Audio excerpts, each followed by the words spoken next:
അപ്പം നമ്മൾ ഇന്ന് ആറന്മുള അമ്പലത്തിലോട്ട് പോവാണ്. അപ്പം നമ്മൾ ടോപ്പല്ലേ ഇടുന്നത്, അതുകൊണ്ട് ഞാൻ ജസ്റ്റ് കമ്മൽ മാറ്റിയത്, വേറൊന്നുമില്ല.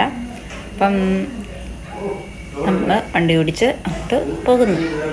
അങ്ങനെ ഞങ്ങൾ തൃക്കൈവെണ്ണയും ഒക്കെ ആയിട്ട് ഭഗവാനെ കാണാനായിട്ട് പോവുകയാണ്.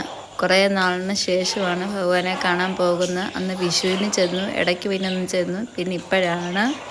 പിന്നെ അതുപോലെ തന്നെ അമ്മ സ്റ്റെപ്പ് കയറുന്നു, അവൻ കയറുന്നു. അപ്പം അങ്ങനെ ഞങ്ങൾ കയറുന്ന കണ്ടു. അപ്പം കുഞ്ഞാവയ്ക്കും ഒരു ആഗ്രഹം, കുഞ്ഞാവയ്ക്കും കൂടെ കയറണം. അങ്ങനെ രണ്ടുപേരുടെയും കൈ പിടിച്ച് അവൻ തന്നെ കയറുന്നതാണ് ഈ കാണുന്നത്. അമ്മയുടെ അച്ഛനും കല്യാണം എവിടെയാണ് നടന്നത്? ഇവിടെ വെച്ചായിരുന്നോ? ആയിരുന്നോ? അങ്ങനെ ഞങ്ങൾ വണ്ടി പൂജിക്കാനായിട്ടുള്ള രസീതെല്ലാം എടുത്തു. അത് തിരുമേനി വന്നു കഴിഞ്ഞ് വെച്ചിട്ട് മാലയൊക്കെ ചാർത്തി.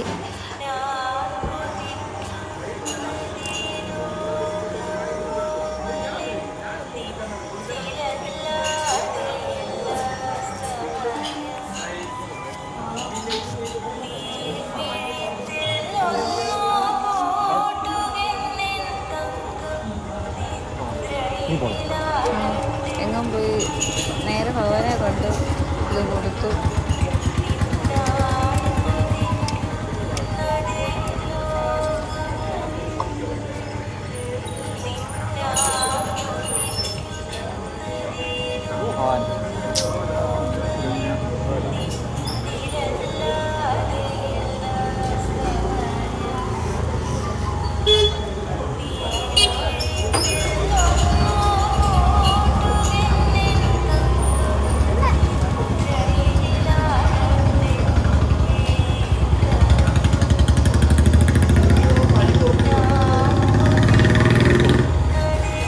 ഇനിയിപ്പം നമ്മുടെ വള്ളസദ്യയും കാര്യങ്ങളൊക്കെ തുടങ്ങുവാണ്. അപ്പോൾ അതിനിപ്പോഴേ ഷീറ്റൊക്കെ ഇട്ട് തുടങ്ങി.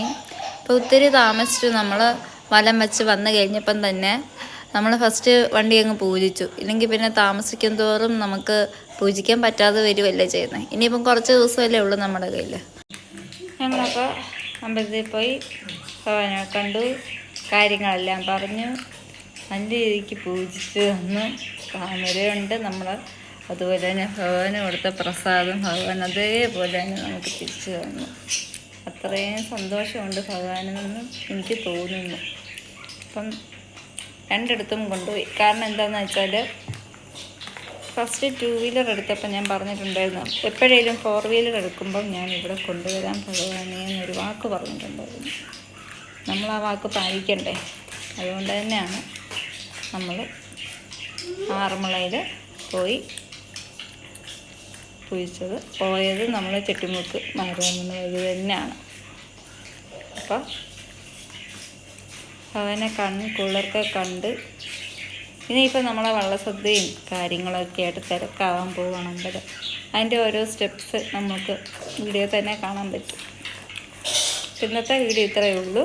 എല്ലാവർക്കും ഇഷ്ടമായെങ്കിൽ ലൈക്ക് ചെയ്യുക, ഷെയർ ചെയ്യുക, കമൻറ്റ് ചെയ്യുക, സബ്സ്ക്രൈബ് ചെയ്യാൻ മറക്കരുത്.